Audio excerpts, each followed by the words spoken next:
In today's video, I'm gonna guide you through the best Pyromancer anomaly powered damage build, and god is this an insane and fun build to play. I think it's the most fun I had in Outriders so far actually. So if you haven't played a Pyromancer yet in Outriders or haven't tried this build, I highly recommend to do so.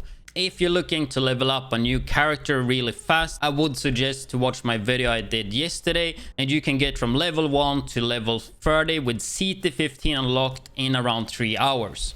Anyway, in this video I will guide you how to set this build up, how it works and all that, and also show you some gameplay of course. And you there, make sure you hit that subscribe button because I do see you here on every video, so you might as well hit that subscribe button. So we take a look at the skills here, since this is actually a skill build, so the skills here are the most important thing. So we're using Heatwave, which does like AoE damage of course and puts them on fire, but the most important thing with this build is with the set and with the mods we're using, it's just gonna debuff the enemies so you do more damage on them, also for your teammates, and on top of that we're gonna get more anomaly power, which we will get into that later. Then we have Ash Blast, puts the enemies on ash. Increase the range so it covers a really big area. So CC is what you would think, which I mean it's kind of it, but when they are on ash and then you use overheat, you will get an insane amount of extra damage and you're just like one-shotting all the ads. And overheat is just press one button and you do damage to basically the whole map. Also interrupts them as well. But yeah, that's kind of the skills we're gonna be using. You're gonna notice later how this works, especially if you watch the gameplay.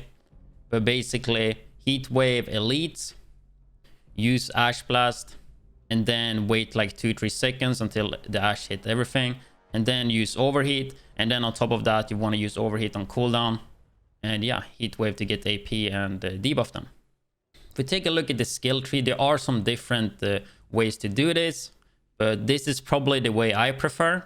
What you could do as well though is to get the warm-up here for the 15% reduced cooldown to your heat wave. So you would go into max health and then go in here, or you could go this way here, max health, and then in there, so 2 points. But otherwise we go anomaly power, reduce cooldown, increase skill damage, anomaly power, weapon damage, anomaly power, up to get the 10% decreased cooldown right there.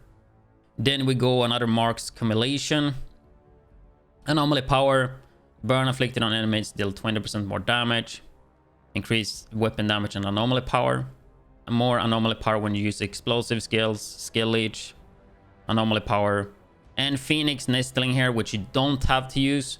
I like using this though, but if you're using emergency stance you could skip this one.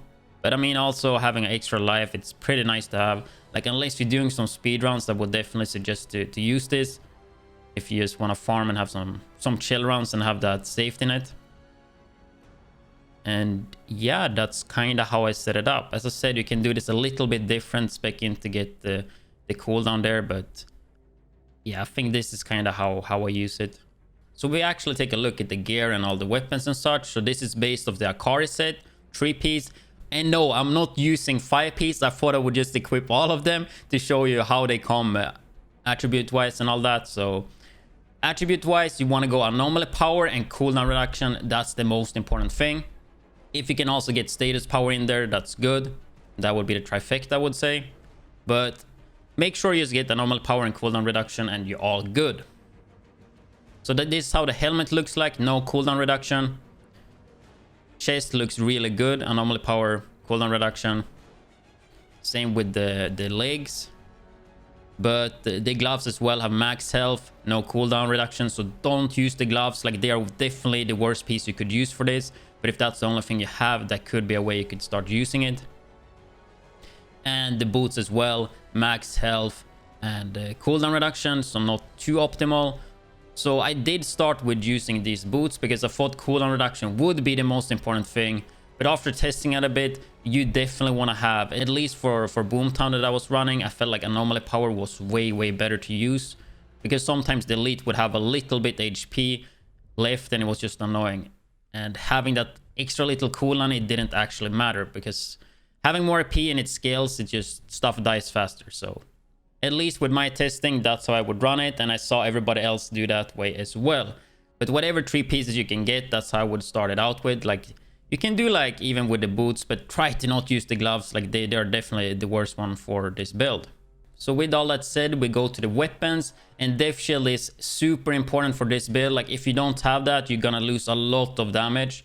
So you need to have a Death Shield for this one to work well. Then you also want to have the Animo, which comes with the Moaning Winds. And then I choose to use the Torment and Agony, just because it comes with the Clip Combustion, and it's also a pistol, right? So I have 2 Moaning Winds. And yeah, Death Shield with Shadow Comment, which comes from Funeral Pyre. So you kind of want to have Death Shield, the Anime, and Funeral Pyre. You don't have to use the Death Shield as a main, but the Death Shield is the gun that I use as a main gun, so that's going to be out most of the time. So you want to have Fortress on that, and Shadow Comment just to like shoot to get some additional AoE damage. Shadow Comment is also interrupt, so that's an easy way to interrupt the elites or bosses with their skills.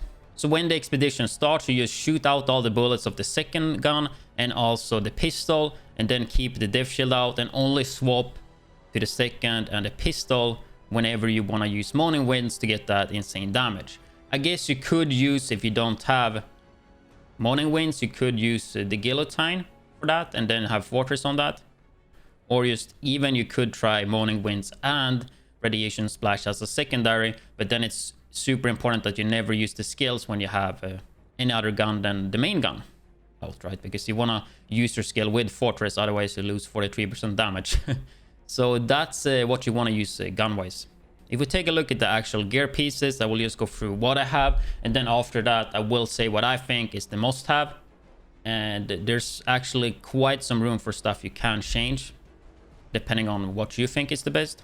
So Fire Tsunami makes the width of the heat wave, which is that skill, way more, yeah, just way more width on it, and it's actually super nice. But I wouldn't say this is a must-have, because with the cooldown, and if you use even 3 heat waves, like, you don't need this. But on a lot of maps, like, I would definitely recommend this, and I think it's better to have this than not have it. But it's not a must-have, but a really good skill nonetheless. Then we have Untamed Power, which also is not a must-have, but it does a lot of damage as seen in the damage screen, so I would definitely recommend using it. So using skills deals damage to enemies within a 5-meter radius around you, and the damage is equal to 30% of your AP. And this works with all the skills and also with melee. So if you don't have any skills to use, or you have Moaning Winds left, you just spam melee. Then we have the chest piece that comes with the detonator, which decreases the skill cooldown by 50% on overheat. So we have a 4.6 cooldown on overheat, which is pretty nuts. And then the Master Consumer that comes on another Ikari piece, I think. I will probably try to put this on the screen so you know where you get it from. But basically, the skill consume either burn or ash status to deal damage. Consuming both at once increases the damage by 150%. So if you combine this with Ash Blast, like you use Ash Blast, wait 2-3 seconds until it hit everybody, and then you use overheat, you will do insane damage as long as they don't resist it, as you will see later in the gameplay. So definitely those 2 skills I would say must have, like they are really, really good. They're really making it so you make insane DPS. Then we have Anomaly Echo. I would not say it's a must have. I probably would like to swap this one out, but it's not bad, but it's not great either, I would say. Then we have Burnt Out. So damaged enemies by heat wave takes 25% more damage for 8 seconds. And this one actually also stacks. So if you have 3 heat waves available, which I do, you can get this up to 75%. And even with other teammates, this just stacks infinitely. So really, really good skill to boost your damage and also your teammates' damage. Like, teammates will love you because of that one. Then we have Pants on Fire, which increase overheat damage. Not a must have, but I think this is really good still to use. Like, increasing overheat is really good because that's the main source of your damage actually. Then we have Ash increased range, so 66% more increased skill range on Ash Blast, which I definitely think is mandatory because it makes the Ash Blast range insane. You can just like Ash Blast everybody, and then you wait 2-3 seconds, you press overheat, and everything kind of dies with that insane damage from a Master Consumer. Then we have the boots, which have Tidal Wave and Ride the Wave. So instead of getting 1 heat wave, I get 2 more. which is just really good to get that extra damage. And since I have 3 of those, I don't have to care too much about my cooldown being a little bit higher on 8 seconds, right? So that's how I choose to run it. There is of course some changes you can do here. For example, you don't need to have 3 heat waves. I think 2 can be enough.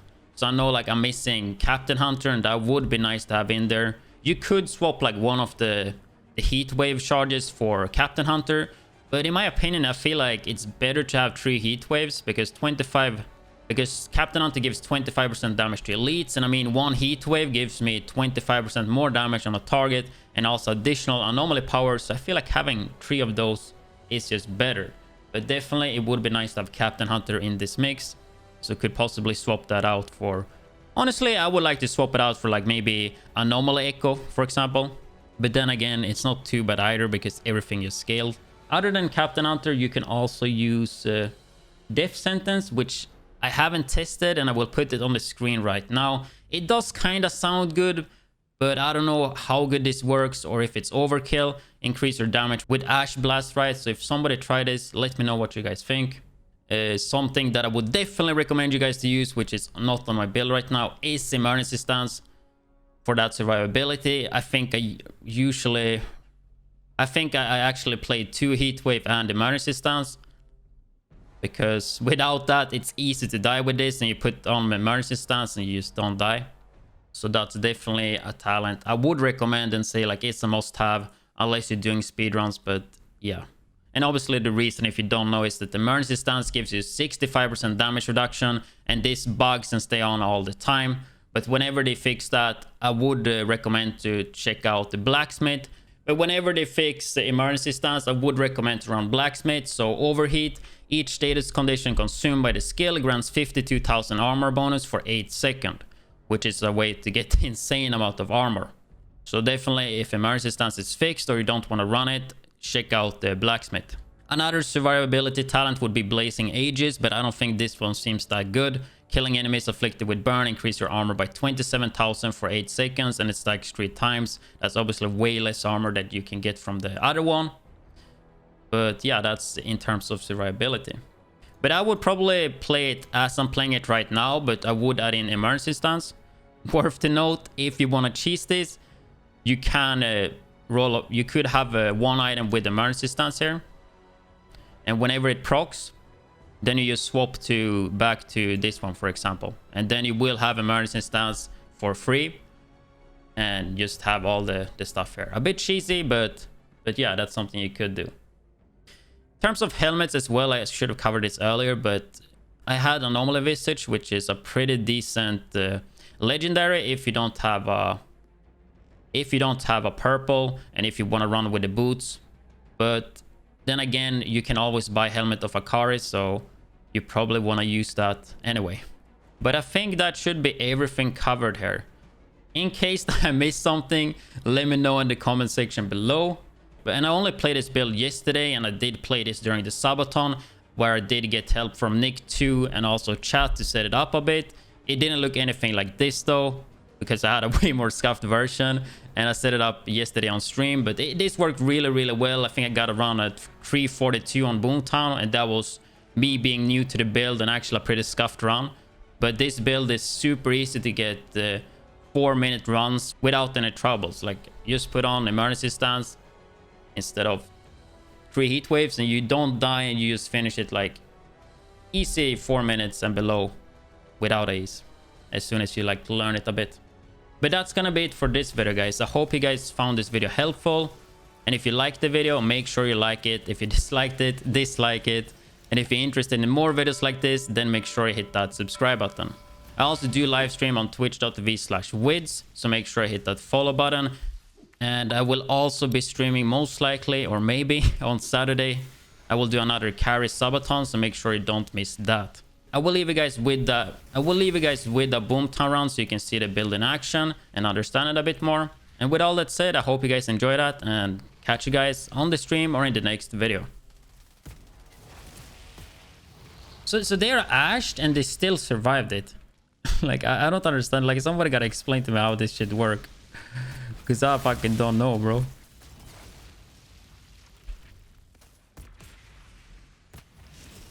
I don't know. Work on it in the future? I mean, probably, but I feel like it's far away. We'll have this Pyro build up tomorrow, dude. It's work in progress. I mean, it's basically done, I guess.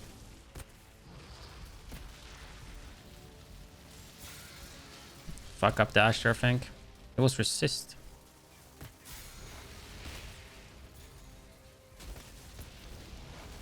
I fucked up that really bad.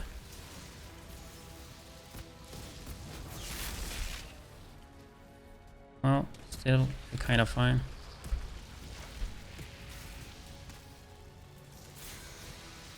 A lot of times I do the Ash Blast so much earlier.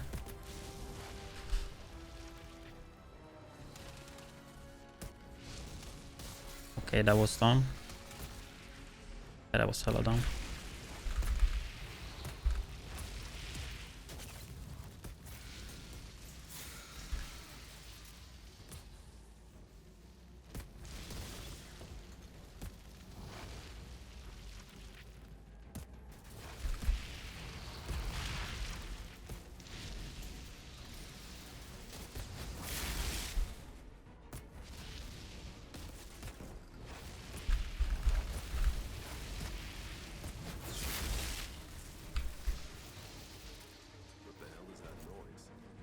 What is this build? Pyro build. It's really fun to play actually, and really good solo too. Like if you haven't played Pyro, I would definitely recommend to play this. Like look at this. Goodbye.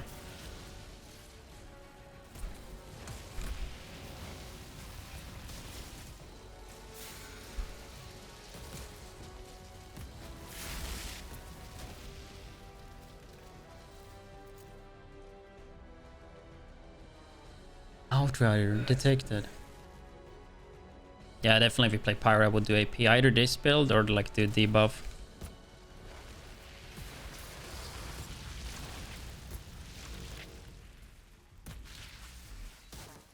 No. Did I screw it up? I think that I'm almost dying there. I think I screwed this one up, guys.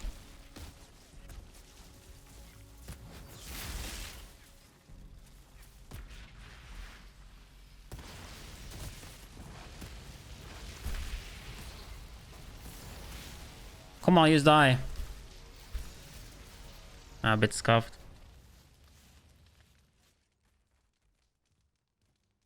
Not the smoothest last phase. 342, goddammit. But yeah, definitely use the Marisa stance in my opinion. Like if you want to do like speedruns, you play without it.